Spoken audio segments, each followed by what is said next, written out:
자, 3일차 오전 조선 전기 강의를 시작하겠습니다. 역시 열 문제 풀어드립니다. 자, 역시 왕대에서는 왕들의 이름 먼저 기억을 해야 됩니다. 간단히 한번 보고 가도록 할게요.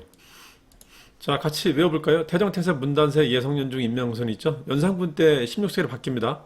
자, 기억 좀 해두시고요. 한번 보도록 합시다. 자, 여기는 키워드가 주자소 설치했다. 그리고 개미자 만들었다는 거죠. 태종 때 일입니다. 자, 경국태조를 완성했다. 성종이고요. 그래서 성종입니다. 조선의 법전 체제. 체제가 경국태조로 완성이 되거든요. 체제를 완성한 사람은 성종이라고 하잖아요. 백전 정계배, 후기 때 숙종. 자, 사관을 독립시켰다. 이게 이제 태종입니다. 실현통공 정조, 이시에 나는 세조 때입니다. 세조가 왕이 되고 난 뒤에 첫 번째 반란이었었어요. 유양수, 이걸 계기로 유양수를 벽파시켜버립니다. 자, 태종의 업적은 태종하고 세조가 되게 비슷합니다. 태종하고 세조는 숙청을 많이 했던 왕이기 때문에 이 사람 자기 지켜줄 사람이 필요했었어요. 그게 육사생도입니다. 육사호신했다. 육조직계제. 사병을 혁파했다. 그리고 사관을 독립시켰다. 호패법 신문고. 하지만 죽은 사람이 많았고 저주하는 혼들이 많아졌다. 저화, 주자소. 그때 만든 게 개미자 활자 만들고요. 혼일강력 때 국토지도 만들었다. 육사호신 저주운격 하시면 됩니다. 여기서 사관은 독립이 여기 맞는 겁니다. 그리고 주자소 개미자. 자, 다음 문제 한번 보도록 할게요. 자, 두 번째 문제 한번 보겠습니다. 공법 실시했다. 공법은 세종 때 만들었었던 전세하는 법입니다. 20도부터 4주까지, 풍요에 따라 20도부터 4주까지 차등 수주한 겁니다. 세종 업적을 묻고 있죠. 악학개범 완성되었다. 성종입니다. 흔히 유교왕들, 세종하고 성종이 같은 정책을, 되게 유사한 정책을 피는데 이 사람들 유교왕이라고 합니다. 하나도 하면 중종까지. 자, 유교왕들은 유학자들 등용하고요. 여기는 집현전, 여기는 혼문관, 여기는 현량과. 자, 그리고 유교정칠 필 때 유교를 다른 말로 예악이라고 해요. 예악을 정비합니다. 그러니까 예서, 삼강행실도. 자, 그리고 국조오레이. 그리고 음악을 정비하는데 여기는 박연이 정비합니다. 박연이 궁중음악을 정비했다. 여기는 성현이라는 사람이 악학개범을 변천합니다. 그래서 세 명의 유교왕이 있다는 걸 기억해 주세요. 자, 이건 성종이고요. 자, 설점세제는 조선 후기 효종 때 처음 시작됩니다. 광산은 구경입니다. 광산이 민영되는 것은 조선 후기 때 일입니다. 자, 민간 영역이 발달하고 있다는 걸 보여주는 거예요. 나 농사직설. 자, 세종 맞습니다. 다음은 3번이죠. 직접법은 세조입니다. 자, 쿠데타하고요. 자기를 떠난 사람한테는 토지를 안 주겠다는 겁니다. 현직자한테만 주겠다는 거예요. 자, 동의보감은 임진왜란을 경험하고 난 뒤에 그때 전염병 같은 거 돌았던 것을 임상 실험한 결과, 그 결과 이후에 만든 책입니다. 명제예요, 명저. 자, 광해군 때 완성됩니다. 자, 그래서 세종의 편찬물과 성종의 편찬물이 상당히 잘 나오는데 요거는 좀 암기해두시는 게 좋아요. 자, 이 사람들이 문물 제도를 정비한 왕이기 때문에 이때 편찬물들이 많이 나옵니다. 세종 때 편찬물은 요렇게 기억하시면 좋아요. 세종이 자기의 시간을 가지고요. 칠전선 대편, 자기의 언어를 가지고 훈민정음, 그리고 자기의 도량령 같은 걸 통일한단 말이에요. 황제가 하는 일들을 다 한 겁니다. 그래서 세종이 황제가 되고 싶은 욕심이 있었던 게 아니냐 이런 말 하는 사람이 있단 말이에요. 그래서 이렇게 한번 해봅시다. 삼총 향직 주제에 깝치는 거 아니에요? 뭐 이렇게 한번 해봅시다. 그럼 기억할 수 있을 겁니다. 삼총 향직 깝칠, 삼강행실도 총통 등록, 향약 집성방, 농사 직설, 갑인자, 칠정산 내편, 외편 같은 걸 만듭니다. 자, 그리고 성종 때 두 번째는 음률이 있어요. 경똥똥똥 구각해 하면 됩니다. 동국자 들어가는 게 많아요. 이게 지금 말하면 K 무슨 시리즈라는 겁니다. 자, 경국대전. 이거는 대전으로 완성한 겁니다. 법전을. 동국통감은 K 통감 그런 뜻이에요. K 통사. 자, 그리고 동국여지승남은 K 지리지 그런 뜻입니다. K 지리지. 동문서는 K 문학 전지 그런 뜻이고요.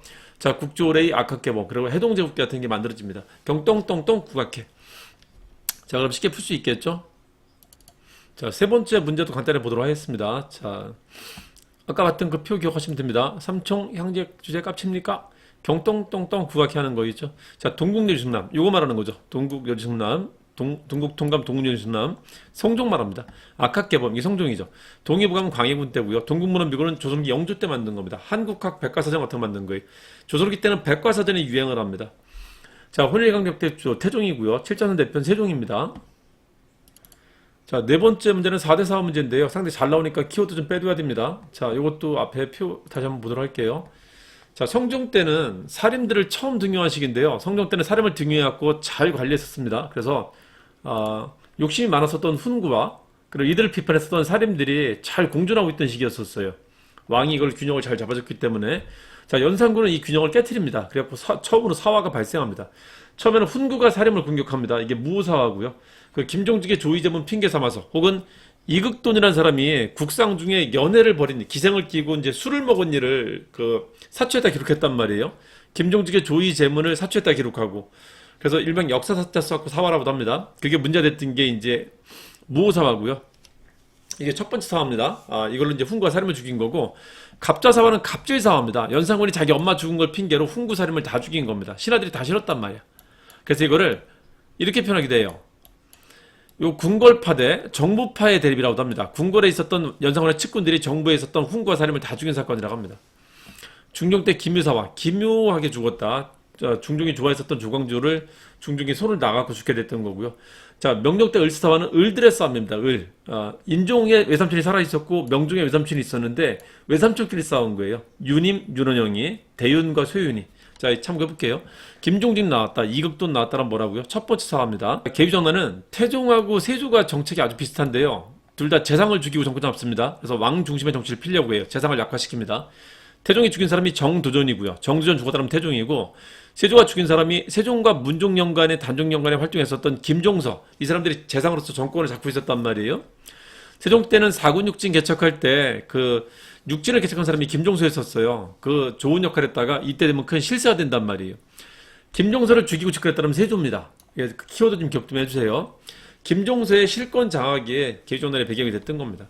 세조의 직위를 말하는 겁니다. 세조의 직권을 말하는 겁니다. 조의점은 발단되었다. 맞습니다. 김종직이 쓴 글입니다. 자, 위헌삭제 때문에 죽었던 것은 위헌삭제 때문에 기묘사가 됐던 겁니다. 중종 때입니다. 기묘사가 됐던 거고요. 자, 윤씨일파가 제거되었다. 윤씨끼리 싸웠다. 을들의 싸움, 을사사화입니다. 자, 동일이 남북으로 분화되는 계획이 됐다. 이제 붕당은 선조 때부터 쓸 수 있습니다. 동인이든 서인이든 남인이든 북인이든 선조 이후만 써요. 그 전에는 절대 못 씁니다. 자, 답은 2번이죠. 자, 다섯 번째 문제 한번 볼까요? 현량과라는 것은 중종 때만 실시됐던 겁니다. 조광조 권위를 실시했었던 일종의 추천제, 청거제였었어요. 자, 그래서 봅시다. 갑질사화, 갑자사화, 연산군의 갑질이었었죠. 을사사화, 명종, 그 사이죠. 답은 2번입니다. 자, 여섯 번째 문제 한번 볼게요. 자, 이거는 정암이라는 호도 알아두셔야 돼요. 정암, 조광조. 이 정도로 알아두셔야 됩니다. 소격서 폐지했다. 2단 배격했다. 자, 현략과 실시했다. 이거 중종 때 있었던 일입니다. 조광조 일파가 실시했던 정책입니다. 자, 조광조 일파가 죽은 것을 기묘하게 죽었다. 기묘사화라고 합니다. 무갑 기을 중에 조의점은 비밀, 무사화. 서인 이런 거 나오는 것은 선조 이후에 쓰는 겁니다. 서인이 정권 장악한 것은 인조반정을 말합니다. 자, 윤씨들이 싸웠다. 을들의 싸움, 을사사화 말하는 거고요. 명종 때. 상황 부기로 북쪽으로 성산문을 일으켰다. 이건 사육신 사건 말합니다. 세조 때. 자, 위헌삭제에 대한 반발이 있었다. 맞죠? 위헌삭제가 기묘사화로 이어진 겁니다. 답은 5번입니다. 자, 일곱 번째 문제 보도록 할까요? 임진왜란 순서문제 상당히 잘 나오죠? 한 두 번 걸러, 세 번 걸러 한 번씩 꼭 나옵니다.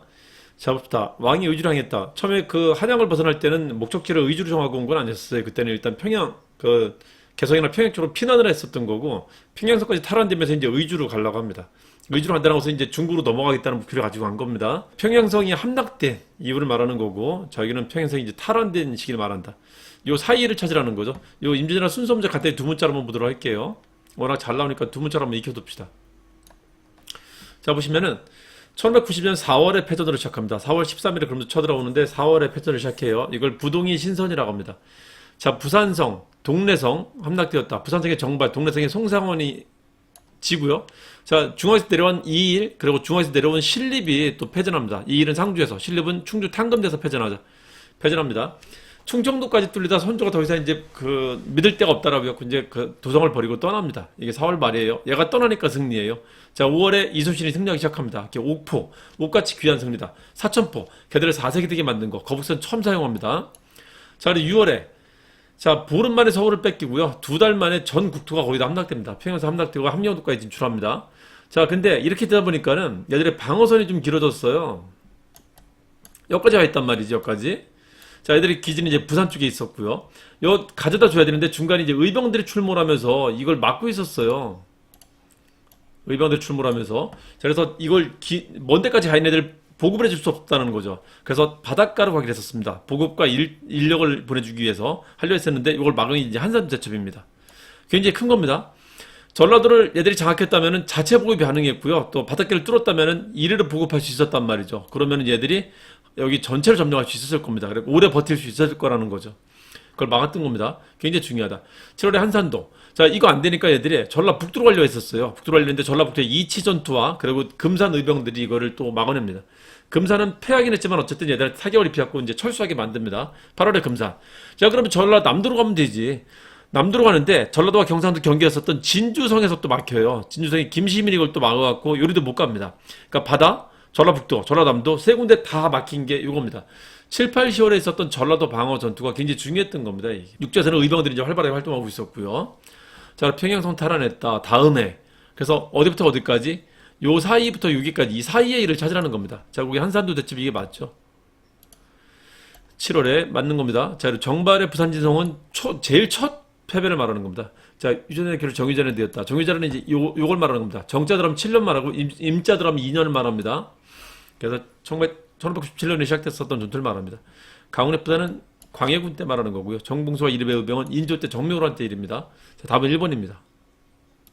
자, 여덟 번째 문제는 정치에도 문제입니다. 자, 뭘 물어봤는가 보도록 합시다. 자, 은대라는 게 이곳의 별명이기도 하고요. 승지라는 게 명확히 나오죠. 제가 대표적으로 궁궐 삼총사라 부르는 게 있는데요. 왕은 똑똑한 사람이 된다는 보장이 없어요. 혈통으로 되기 때문에. 여기는 과거 시험 보고 들어오기 때문에 똑똑한 게 입증이 됐고요. 그래서 왕한테 뭘 맡기면 안 돼요. 그냥 왕을 똑똑하지 않은 사람이 돼도 이 시스템으로 방어할 수 있는 걸 만들어놨는데 대표적인 게 궁궐 삼총사 기구가 있어요.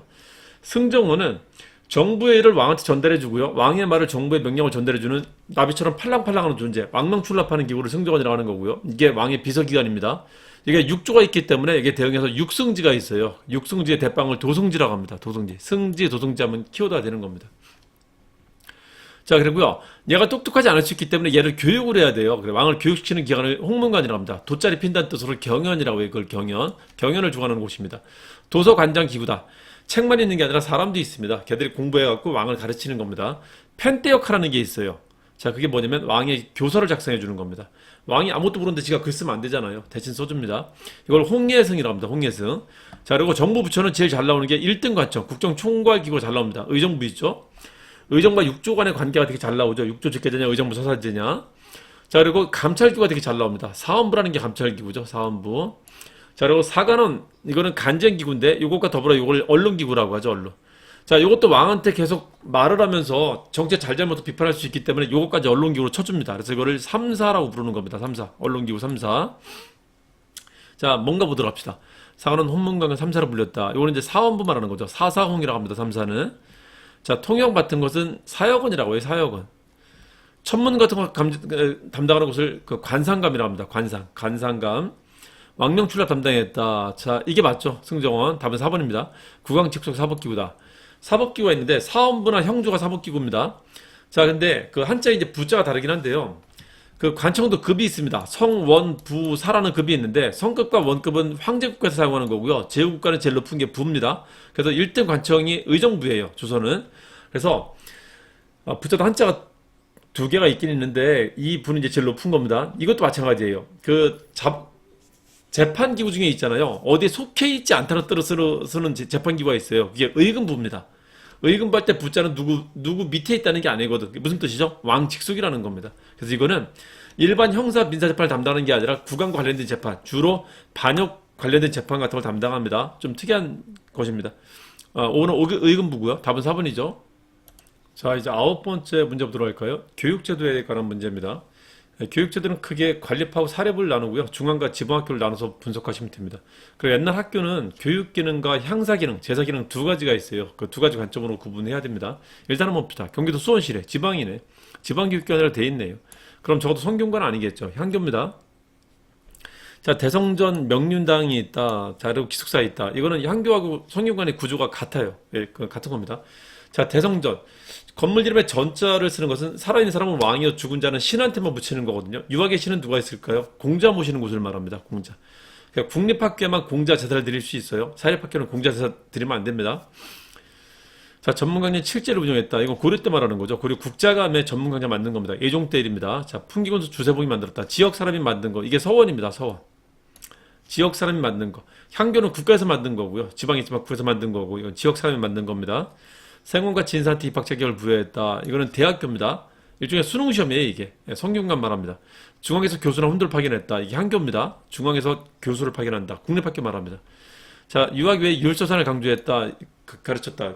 고려시대 국자감입니다. 자, 조선은 유교 사회로 변환이 되었고요. 학교에서 이제 유학만 가르칩니다. 잡학이 이제 퇴출되게 돼요. 고려는 대학 내에 기술학도, 잡학도 있었단 말이에요. 유학 외에 차이점입니다. 자, 표를 한번 보도록 할까요? 판사를 한번 볼게요. 자, 보시면은 공자 제사는 어디만 한다고요? 국립학교만 합니다. 대성전, 전자 붙는 게 있으면은 이거 국립학교도 하시면 됩니다. 그 지방이다 그러면 향교고요. 중앙인문 성균관인 거고. 사립은요, 그 지역 선현에 지역의 유명한 유학자 제사 드리는 거예요. 그리고 만든 사람도 지역 사람이 만듭니다. 그래서 이건 지역별로 교육 내용이 달라요. 여기는 아니야. 중앙에서 교수를 보내기 때문에 지역의 학교가 있지만 같은 교육을 받을 수 있습니다. 그러니까 여기가 파벌의 중심이 돼요. 나중에 이제 붕당의 근거지가 된다고 하는 겁니다. 자, 그리고 이 관계가 중요한데요. 학교 다니는 목적은 시험 보려고 다니는 겁니다. 시험 보는 목적은 이제 관료가 되려고 하는 거고요. 향교 나오고 보는 게 속과예요. 일종의 수능 시험입니다. 수능 붙으면 대학 갑니다. 성균관.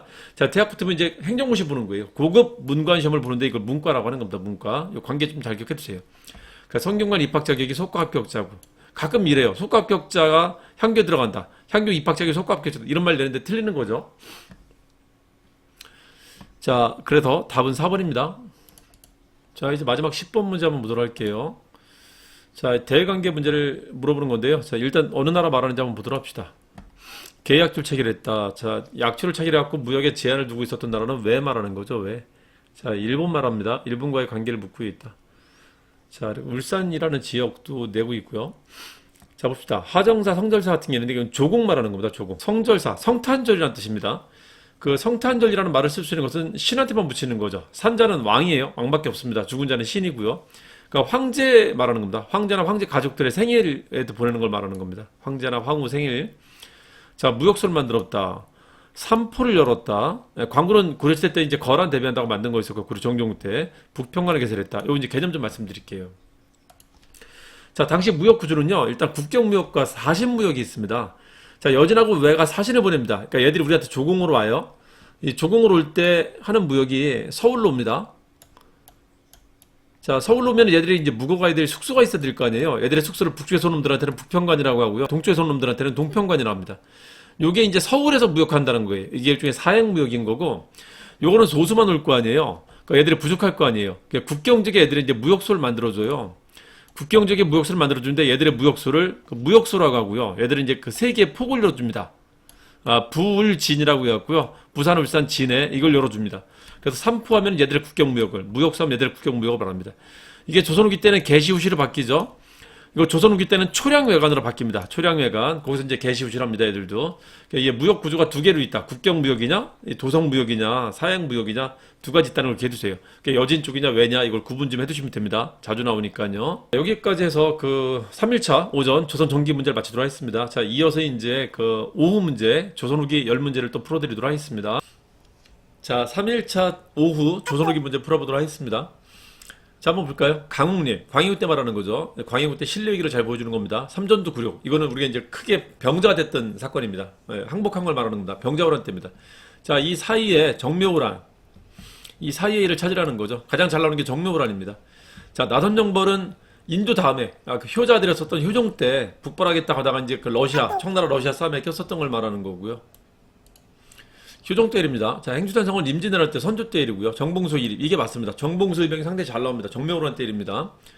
정묘호란 때는 왕이 강화도까지 도망갔다. 자, 병자호란 때는 왕이 강화도로 도망가지 못하고 남한산성에 갇혔다. 그래서 결국은 항복하게 됐던 겁니다. 삼전도 구류.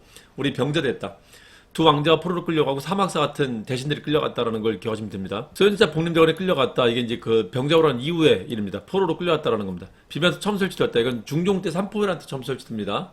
자, 다음 3번이죠. 자, 두 번째 문제 봅시다. 경신왕국. 자, 대동법 황해도까지 확대했다. 대동법은 서울에서 제일 가까운 경기도에서 시작해갖고 서울에서 가까운 황해도에서 끝납니다. 거기에 되면 이제 전국적으로 시행됐다라고 하는 거예요. 숙종 때 일입니다. 광해부터 시작해갖고 숙종 때 완성이 됩니다. 금영 창설했다. 임진왜란 때부터 시작됐었던 조선후기 군대 훈련도관부터 시작해갖고 인조 때 청청청 하는 군대 3개 생기고요. 숙종 때 금영이 생기면서 오군영이 완성됐다라고 합니다. 자, 경우태전 반포했다. 성종 때 일이죠. 나선정벌 효종 때입니다. 균형법은 영조 때 일입니다. 추계무 신제 규장각에서 했던 겁니다. 정조 때 일입니다. 답은 1번이죠. 자, 조선후기도 왕대사는 왕 이름을 기억하셔야 되고요. 그 왕 업적을 그냥 두 문자로만 좀 기억하고 가도 충분히 풀 수 있거든요. 광인효연, 숙경영, 정순원철 기억해도 되겠고, 자, 인조 반정으로 이 반정이 두 번 있었는데 전기 때 중종 반정, 후기 때 인조 반정이 있는데 반정은 신하들이 왕을 세웠다는 겁니다. 그래서 신하들이 설치는 시기예요. 자, 중종 때는 훈구들이 설쳤었고요. 그 막으려고 이제 사림을 불러들였던 곳이고, 자, 이때는 이제 정당이 합니다. 자, 인조 때부터 서인이 쭉 집권을 해요. 서인이 사실상 쭉 집권을 하는데, 딱 두 번만 남인이 이제 교체를 하거든요. 서인, 남인이 인조반정을 일으킨 거예요. 서인이 주도했고 남인이 참여한 겁니다. 현종 때 예성 논쟁이 있었는데, 갑인 예성 때 남인이 한 번 집권하고요. 숙종 때 환국 정치가 있었는데, 그때 기사회생합니다. 남인들이. 그때만 남인이 집권하고 나머지는 다 서인이 집권한 겁니다. 서인 내지는 노론이. 이때는 남인을 죽여요. 남인 죽이면서 남아있던 서인이 노소로 분화가 되는데 이 경신왕국이나 갑술왕국 때 노소로 분화됐다고 합니다. 그리고 노론이 쭉 집권당인데 경종 잠깐 집권했을 때만 소론이 집권이고요. 나머지는 노론이 집권합니다. 그 노론을 견제하려고 영조, 정조가 다른 세력을 키우는데 영조 때는 소론을, 정조 때는 남인을 다시 키우기도 합니다. 자, 그거 기억 좀 해두세요. 자, 숙종의 정책은 금한백 대상받았다고 합니다. 숙종 때부터 이제 왕권 강화책을 피거든요.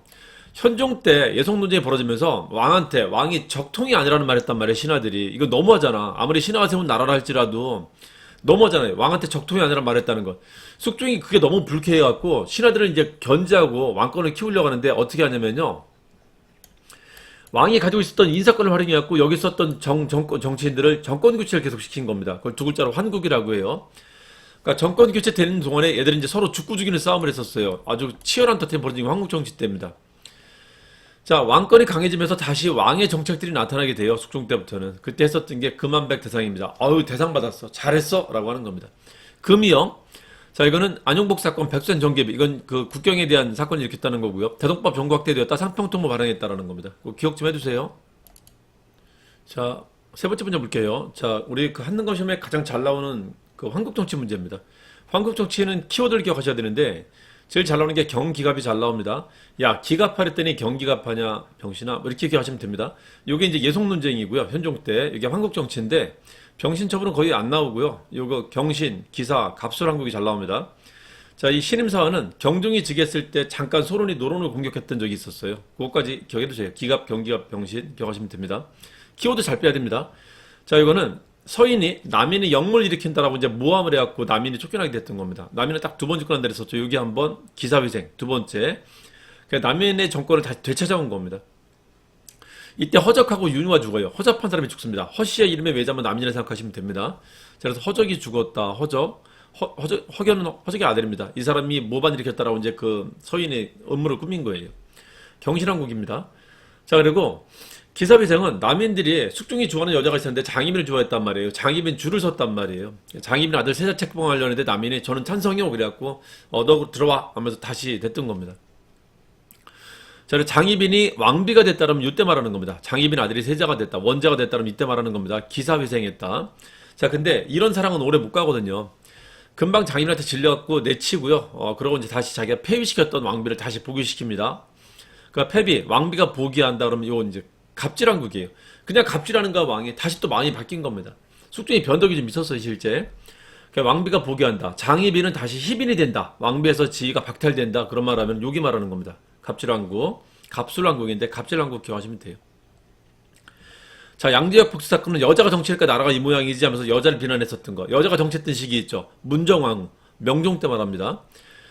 자, 그리고 남인의 대표가 허적과 윤유가 있다면 서인의 대표는 송시열이 있었어요. 그래서 송시열이 삭탈관직 됐다면 서인이 진 걸 말하는 겁니다. 기사왕국 말하는 겁니다. 관직 삭탈당했다. 송시열의 관작을 복구해라 그러면 다시 이제 서인이 집권한 거 말하는 거예요. 갑술왕국을 말하는 겁니다. 그래서 허적과 윤유, 송시열 이 사람으로도 구분하셔야 됩니다. 어떤 위치에 있는지. 자기대비 북상 문제 예송 정기됐다. 이거는 이제 현종 때 말하는 거고 현종 때. 정일 모반 사건 기초국사 이거는 선조 때 일입니다. 자, 동인이 남북으로 분당되는 격예됐었던 겁니다. 자, 탕평비가 세워졌다. 이건 영조 때 일이고요. 자, 답은 2번이죠. 이거는 경신왕국과 갑술왕국 사이를 찾으라는 거니까 기사왕국 얘기 2번 맞죠? 자, 네 번째 문제 한번 보겠습니다. 자, 요거는 왕의 업적을 간단히 다시 한번 볼게요. 자, 방금 했었던 붕당정치 얘기, 기갑하랬더니 경기갑하냐 병신아. 요거는 그 잘 좀 기억해 두셔야 돼요. 자, 그리고 영조하고 정조는, 영조는 숙종 아들입니다. 경종도 숙종 아들이고요. 아버지 때 이게 붕당끼리 서로 죽고 죽이는 싸움을 벌였었던 참혹한 정치를 봤거든요. 얘들끼리 이제 싸우고 서로 죽고 죽이는. 그러니까 이걸 없애기 위해서 얘들의 힘을 약화시키려고 해요. 아빠가 추진했었던 왕권 강화책을 더 강하게 핍니다. 얘들은 약화시키려고 하고요. 그걸 탕평정치라고 합니다. 탕평정치의 1단계는 세력균형입니다. 골고루 등용하는 거고요. 두 번째는 이 붕당을 타파하는 거예요. 두 가지 정책이 있다. 영주 정주가 그 두 가지 정책을 폈다는 걸 기억해 두세요. 애들이 나사가 좀 빠져요. 이완이가 나사 빠집니다. 기갑하고 경기갑하고 싸우다가 애들이 나사가 빠진 겁니다. 기갑, 경기갑, 병신, 이완, 나사 이렇게 하시면 됩니다. 자, 이게 2인자이나 이걸 겪고 나서 영조가 완론탕평을 추진합니다. 나주개서 사건, 그래서 사도세가 결국은 죽습니다. 소론하고 연결돼 있었던 약간 이제 병증도 있었고요. 소론하고 친하게 지냈던 사도세자가 결국은 노론의 모함으로 죽게 됩니다. 영조 업적은 영조 때 도성에서 군역 쓰면 종신해야 돼요. 도성 균역 종신이라고 합니다. 도성 균역 종신. 자, 도성 방어 체계했다. 이걸 삼군문 수비치체라고도 합니다. 균역법, 종무법, 그리고 신문구 다시 만들었다. 잘 기억해 두세요. 영조 때 책이 있는데 영조는 노론을 꼭 동여매고 싶었단 말이에요. 걔들을 꽉 잡고 싶었단 말이에요. 어떻게? 속속 동여매고 싶었다는 거죠. 속속 동여매 훈화 이렇게 하시면 됩니다. 노론을 동여매고 싶었다. 속속 동여매고 싶었다. 속대전 속오레이. 그 법전 만들 때는 예서도 같이 만듭니다. 얘도 하나의 법이거든. 자, 그리고 동국문헌 비고, 여지도서, 그리고 훈민정음 운해. 한글에 대한 강조가 다시 이때는 나타나게 됩니다. 우리나라께 좋은 것이요. 이런 국학 음식이 나타납니다. 정조 때는 규장신문이라고 합니다. 규장각 장육령, 문물을 다시 만들고요. 그리고 신의 통공, 그리고 신의 박해 나타나고요. 문체반정도 나타난다. 그래서 정조 때 책은 대추 신고 고무 신고 뭐라 날라올까 휘휘 하면서 남인을 이렇게 조심조심 키웠다는 겁니다. 대추 고무 휘휘 하시면 됩니다. 대전 통편 추관지, 고금 도서집성, 무해도 보통지, 자, 병사 같은 거 다시 나타납니다. 그리고 존주위편 동문이고라고 해갖고 외교문서 관련된 것도 이때 정리를 좀 합니다. 대추 고무 신고 휘휘 참사라도 올까 휘휘 했다는 겁니다. 자, 한번 봅시다. 속대전 편찬했다. 영조 맞죠? 청계천 준서를 영조 정조 때는 국책사업을 벌여갖고요. 옛날에는 사람들을 불러다 때 노동력을 무료로 썼단 말이에요. 여기는 이제 실업구제한다고요. 돈을 주고 씁니다. 철저한 임금 노동을 해요. 그래서 세상이 변했다는 걸 보여주는 겁니다. 백성들을 쓸 때도 돈 주고 썼다라는 거지. 이때는 청계천 준설이라는 뉴딜 정책을 피고요. 이때는 화성건설합니다. 그것도 기억해 두세요. 자, 답은 1번이고요. 기유학조. 광해군 때입니다. 광해군은 전쟁에 참여했었던 왕이기 때문에 전쟁 직후에 전후북구를 많이 신경을 쓰는데 그래서 경계 기강을 많이 세우려 했었어요. 근데 전쟁 직후에 선조가 살아남으면서 언제든지 세자에서 쫓겨날 자리에 있다 보니까 이 사람이 불안감이 커졌었어요. 그것 때문에 정치를 약간 좀 이상하게 했던 게 좀 있었던 거지. 전후북구를 하려고 했었습니다. 경계 기강을 세우려 했었어요. 자, 경기도 대동법, 개추곡사, 자기 그 동생 죽였다는 거, 자기 그 계모를 유폐시키고요. 자, 그리고 기유학조, 강훈이 파병했다. 이건 신뢰위기 말하는 거고, 경계 기강 세웠다. 기유학조, 광해군 때입니다. 동국문헌 비고, 영조 때입니다. 균역법, 영조 때고요. 탕평비, 영조 때입니다. 아닌 거 찾으라는 건 답이 2번이죠. 자, 5번째 문제 한번 보도록 할까요? 만천병을 주인홍. 자, 왕권을 강화시키다 정조는 그 자신감을 내비쳐요. 만천하를 비치는 달 같은 존재라는 겁니다. 너희들이 하천, 여러 개 하천이라면 나는 그 위에 존재한다는 거예요. 그래서 초월적인 존재로 자신을 비유했던 겁니다. 그러니까 왕과 신하 간의 어떤 관념적인 서열을 새로 세우려고 이제 이런 말을 한 겁니다. 초계무신제, 규장각에서 했었던 게 검소관이라는 직위를 만들고요. 서울 등용하고 초계무신제 같은 걸 합니다. 그러니까 정부에 있었던 관료들을 다시 기존에 있었던 관료들 내 편으로 만들어야 되잖아요. 규장각을 만들어 갖고 새로운 사람을 끌어들이는 것도 중요하지만 있었던 들 내 편으로 만들어야 되잖아요. 그러니까 여기서 재교육을 시킵니다. 그걸 초계무신제라고 해요. 정조 때 일입니다. 자, 친위부대 장영리 설치했다. 이건 자신들의 친위 무사들을 만드는 거고요. 1번이 맞죠? 경기도 대동법, 경계기강, 광해군입니다. 칠정사는 세종이고요. 대전해통은 대원군 때입니다. 이때는 대전 통편이라고 해요. 영조 때 속대전이 있고요. 기존에 경국대전이 있었단 말이에요. 경국대전의 속편이 이제 영조 때 만들어진 겁니다. 법전이 2개 있다 보니까 불편해. 그래서 그걸 두 개를 통합시킨 게 대전 통편입니다. 그리고 대원군 때는 여태 있었던 모든 법전을 다시 모아서 만든 게 모을회자 회통이라고 합니다. 이걸 경속통회라고 합니다. 경국대전, 속대전, 통편, 회통. 순서 기억해 두세요. 직전법은 세조 때 일이고요. 답은 1번이죠. 자, 6번째 문제 한번 보도록 할까요? 이건 조선 후기 세제 변화에 대한 얘기인데 그 세금 크게 3세가 있다라고 합니다. 하나가 전세요, 하나가 군역이요, 하나가 공납이라는 게 있어요. 그 지역이 서울에 납부하는 게 일종의 조공인데 조공 납부한다는 뜻입니다. 이것도 하나의 세금이 된 겁니다. 공납이라고 합니다. 지역 특산물 내는 걸 공납이라고 해요. 자, 이거는 전기 후기를 비교를 잘해야 되는데요. 전기 후기를 전기 때 전세는 세종이 공법을 만들었고 그 풍용에 따라 차등 수주했었어요. 20도부터 4도까지 했었습니다. 영정법은 그걸 고정시켰다는 겁니다. 고정수준을 말해요. 그냥 어느 지역이나 다 똑같이 4도만 내게 합니다. 혹은 4도 내지 6도 내게 했다 합니다. 자, 그리고 군역은 중종 때 군적 수포제를 만들어갖고요. 이제 현역으로 가지 않고 그냥 돈 내고 마는 걸로 바뀌었습니다. 지금으로 말하면 뭐가 있을까요? 군대 안 가고 대신에 돈 얼마씩 내는 거야. 근데 문제는 1년에 얼마씩 해요. 한 번 내고 마는 게 아니라. 그러니까 1,000만 원만 내면 군대 안 갈 수 있어 그러는데 매년 1,000만 원 내라는 겁니다. 이것도 부담이 컸단 말이야. 두 필라를 했었습니다. 이걸 줄여준 겁니다. 균역법, 영정법은 고정법이라는 거고요. 균역법이라는 말 쓴 이유는 뭐냐면은 역을 평등하게 하겠다는 거거든요. 여기는 이제 차등이라는 거죠.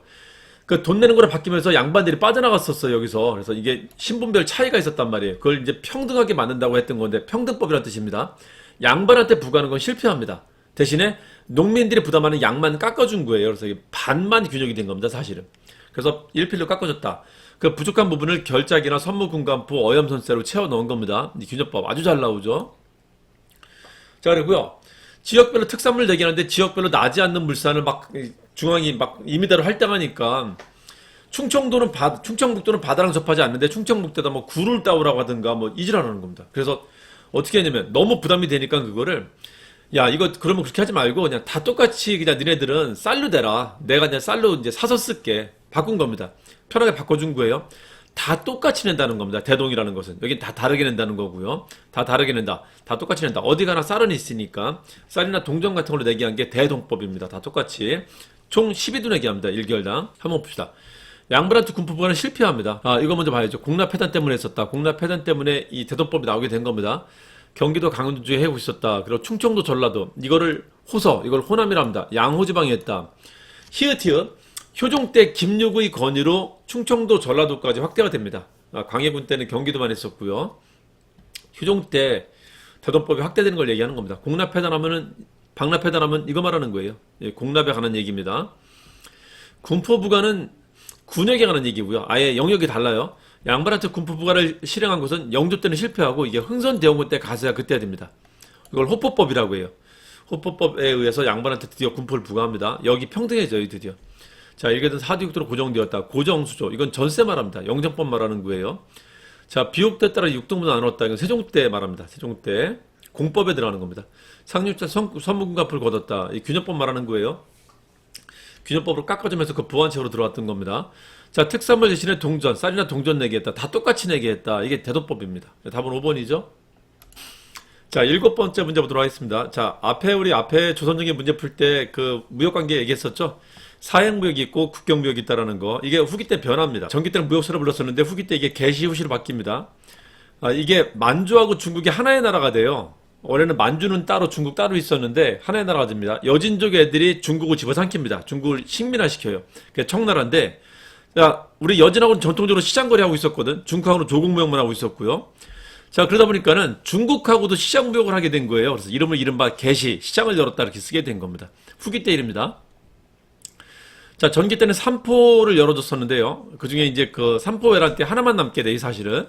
자, 그랬다가 후기 때는 부산에 이제 초량회관만 남게 됩니다. 그래서 삼포 열었다. 후기 때는 초량회관이 있다. 기억하시면 됩니다. 초량회관 때는 후기란 뜻입니다. 그래서 이 문제는 후기 문제를 풀라라고 된 거예요.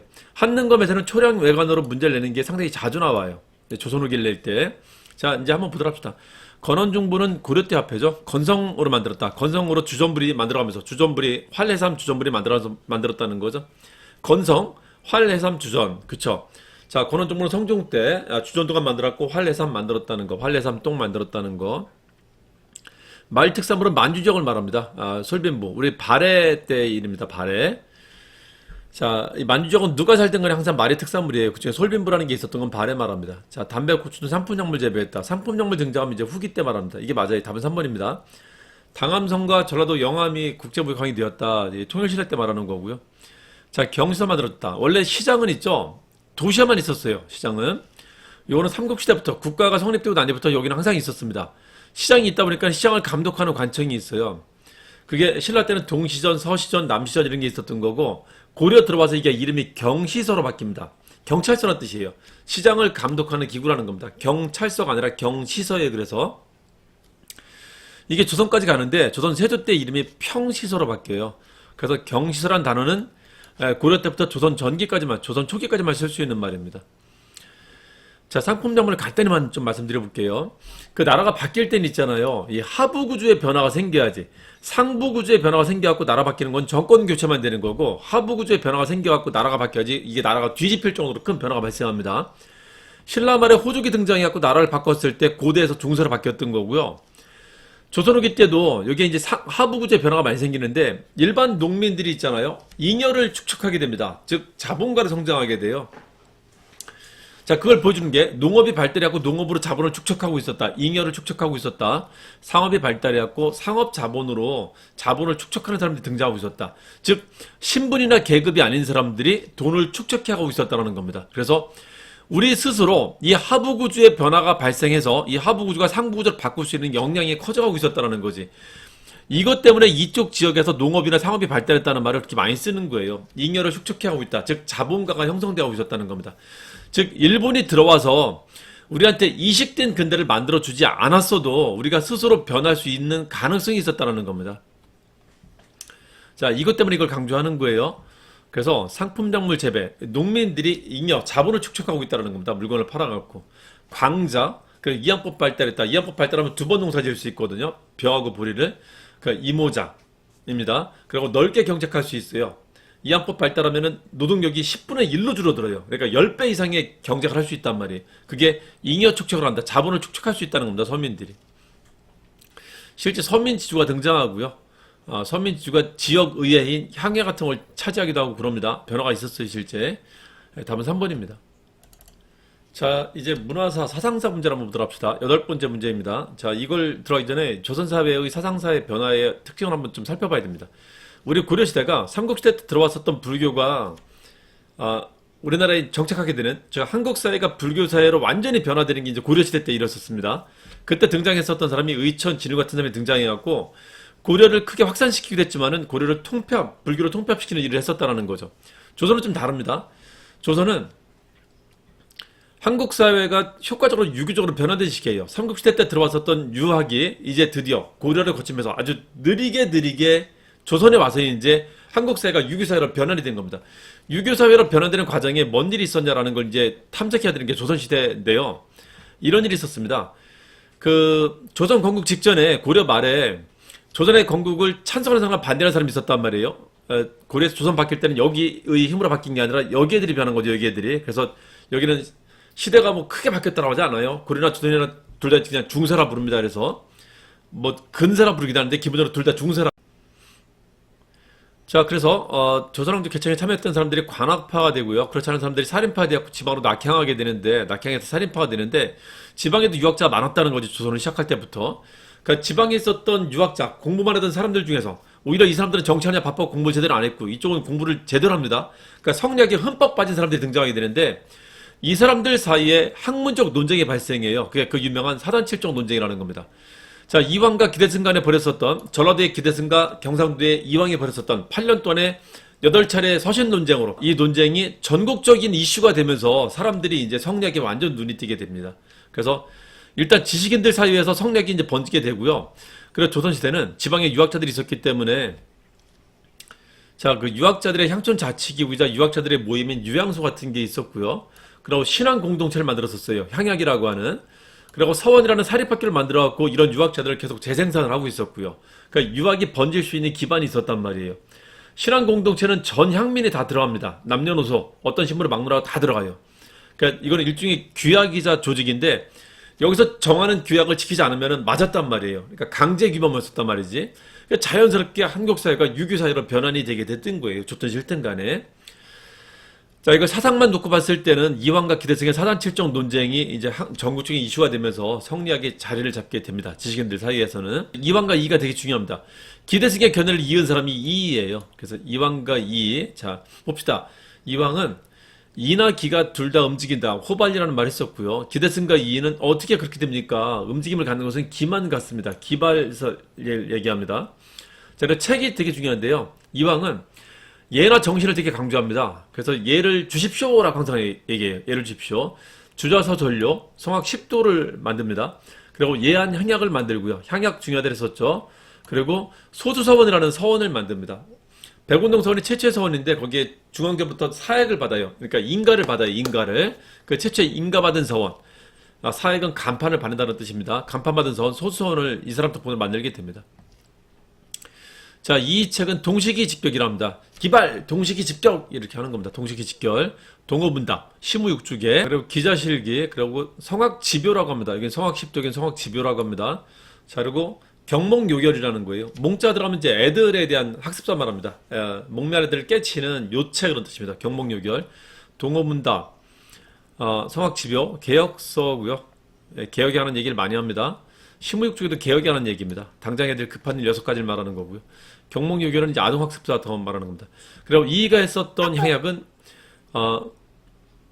서원향약, 해주향약, 파주향약 같은 걸로 지방간 활동하면서 여러 지역에 맞는 그때그때 맞는 향약들을 많이 시행합니다. 이왕은 예안, 즉 안동 사람이라 예안에서 향약을 했었고요. 이분은 돌아다니면서 여러 군데서 합니다. 서해파라고 합니다. 서해파.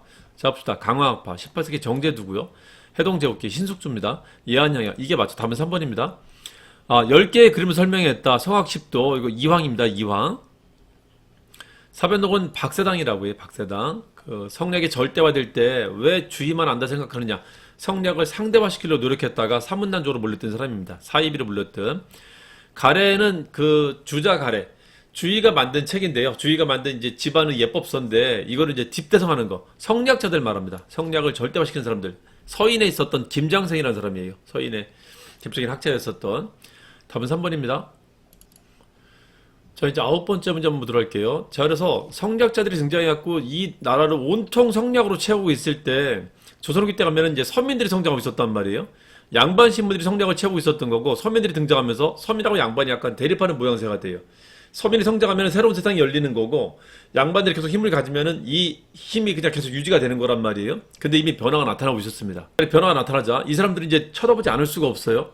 그리고 전쟁 후에 전후복구를 안 하고 애들이 관념적인 성략 학문 논쟁만 하고 있으니까 이렇게 꼴보기 싫은 학자들도 있었단 말이에요. 소장파 학자들. 그래서 이 사람들이 눈을 뜨고 실제 생활에 도움이 되는 학문, 성략은 전후복구에 전혀 도움이 안 됐고 실제 생활에 도움이 되는 뭘 제시하지 못하니까 지금 현실의 문제를 해결하지 못하니까 실제 생활에 도움이 되는 학문을 하겠다라고 해갖고 실학을 하는 사람들이 나타납니다. 서울에 있었던 사람들은 노론의 수장파들이 북학이라는 걸 하게 되고 일종의 중상적 개혁을 하게 되고요. 그리고 여기서 밀려갖고 붕당정치에 밀려갖고 이제 지방으로 내려왔었던 사람들 중에서 남인 일부가 농업 중심의 개혁을 주장하는 중농적 개혁을 주장하게 됩니다. 이 두 가지 실학을 합니다. 실제 생활에 쓰임이 되는 학문을 하겠다라는 겁니다. 자, 대표적인 사람이 중농은 형이라는 사람이 있어요. 유형은 이익이라는 사람이 있고요. 중상은 수홍박제라는 사람이 있습니다. 그 중에 홍대영, 박지원, 박재가를 북학파라고도 하고요. 정약용은 남인인데요. 기본 중농을 바탕으로 하는데 요것과의 수용한 사람, 종합한 사람입니다. 두 개를. 그러니까 이 사람들의 책도 잘 알아두셔야 됩니다. 잘 내니까. 어떤 활동을 했는가, 실제 생활에 도움이 되는 일을 위해서 어떤 얘기들을 했는가, 그것과 이 사람들이 학자들이니까 남긴 책들이 뭔지를 알아두셔야 됩니다. 16세기는 이황과 이이 같은 성략자들의 책을, 여기는 실학자들의 책을 기억하셔야 돼요. 자, 마가해통, 강진유배 같다, 목민심서, 정약용이죠. 정약용의 책을 여경방목마라고 합니다. 여경방목마, 여의당전서, 경세유표, 아방강역고, 목민심서, 마가해통 같은 게 있습니다. 경세유표 맞죠? 자, 지목유설은 17세기 광해군 때 있잖아요. 아직까지는 학문의 다양성이 남아있을 때 그때 조금 초기 실학적인 책을 썼었던 걸 말합니다. 이수광이 쓴 거예요. 광해군 때. 자, 의산문답. 홍대경의 책을 담임주의라고 해요. 이때 처음으로 중국 여행 갔다가 중국의 사정을 알려주면서 중국을 따라 배우자라는 이제 분위기가 나타났단 말이에요. 그걸 북학파라고 합니다. 이 사람이 처음 갔었습니다. 여행 갈 때 담임한테 말 안 하고 왔단 말이에요. 그래서 무지 혼납니다. 담임주의. 담원서. 이마경륜, 주의수용, 의산문답 같은 게 홍대영의 책입니다. 자, 의산문답. 양반전. 박지원 때 한방에 과열되었고 박지원 때는 이제 파가 생겨요. 이거를 연암학파라고 합니다. 이 중상적 개혁론자들이 파가 만들어집니다. 이때는 성호 이익 단계에서 파가 만들어지고요. 같은 시기 사람이에요. 영조 때. 박지원은 영조 정조 때 사람이고 이 사람 영조 때 사람입니다. 자, 그래서 한민명전의 그리고 반경가계전, 관홍소초, 열하일기. 이게 실렸었던 그 소설 세 가지를 양반전, 허생전, 호질이라고 해요. 그것도 알아두셔야 됩니다. 양반전, 박지원입니다. 금석관동은 김정희 말합니다. 19세기 실학자예요. 금석학에 대가입니다. 금석학은 그 비석 같은 거 찾아다니는 사람인데 그 비석 찾아다니다가 이제 그 비석 논문집을 쓴 게 북한산비하고 황추령비 두 비석에 대한 논문 쓴 게 그 금속과학록이고요. 여기서 이제 글자체를 발견한 게 추사체입니다. 진화와 선수를 고증했다. 김정입니다. 자, 답은 4번이죠. 자, 10번째 문제 보도록 할게요. 그 삼국시대나 통일신라 시대 때는 남아있는 그림이 없고요. 그나마 남아있는 게 천마도 정도 남아있고 그 신라 그림 이제 확인할 수 있는. 그래 고려시대 그림도 거의 남아있는 게 없어요. 공민왕의 천산대렵도나 아니면은 그 관음보살도 있죠. 관음보살도는 한 60여 편이 남아있습니다. 근데 그건 같은 종류니까. 한 뭐 두 종, 세 종밖에 안 남아있단 말이에요. 그러니까 낼 게 없어요. 근데 조선에 가면 이제 그림이 많이 남아있습니다. 그래서 그림 문제는 거의 조선으로 집중이 됩니다. 그러니까 조선은 그림을 좀 알아두셔야 되는데, 요거, 그, 하나만 좀 기억하시면 돼요. 아, 그 혹시 아시나요? 조선시대 때 그림 그리는 사람들이 꼭 가고 싶은 데가 있었거든요. 어딘지 아세요? 그 몽고 송초라는 지역을 그렇게 하고 싶었대요. 그 몽고 송초에 가면은 그 초원지대가 있는데 그 초원지대 풍경 한번 그려보는 게 이 사람들 최고의 꿈이었었대. 그때 화가들한테는. 그 몽고 송초 진풍경을 한번 보고 내가 이제 그 화가로서의 생을 마감하는 게 꿈이었었는데 아 가기 어려웠대. 왜 어려운지 아세요? 없으니까요. 그런 게. 자, 이것 좀 기억 좀 해주세요. 몽고 송초 진풍경이라고 하는데 아, 이게 이제 15세기 때 그림이고요. 이게 16세기 그림이고, 이게 18세기 때 그림입니다. 이건 새로운 화풍이에요. 자, 몽고 송출한 데 없어요. 그냥 지어낸 말입니다. 어떻게 했다? 몽고 안 가요. 몽고 안 가. 몽고 안 가. 자, 고사 간수도. 요거는 이제 문인화가가 그린 거고요. 강희안이라는. 자, 목묘도원도. 이건 화원화가, 직업화가 그린 겁니다. 아, 안견이라는 사람이 그린 겁니다. 안평대원의 꿈 그림을 그린 거예요. 목류병입니다. 꿈속을 거닐었다. 되게 몽환적이에요. 이건 그림도 알아주셔야 돼요. 이게 그거고요. 고사간수도는 한 명의 사람이 이렇게 좀 그 샘을 바라보는 풍경이 있어요. 선배 내면을 묘사했다는 건데 모르겠어. 그냥 자빠져 하는 것 같은데. 자, 그 그림 알아주셔야 됩니다.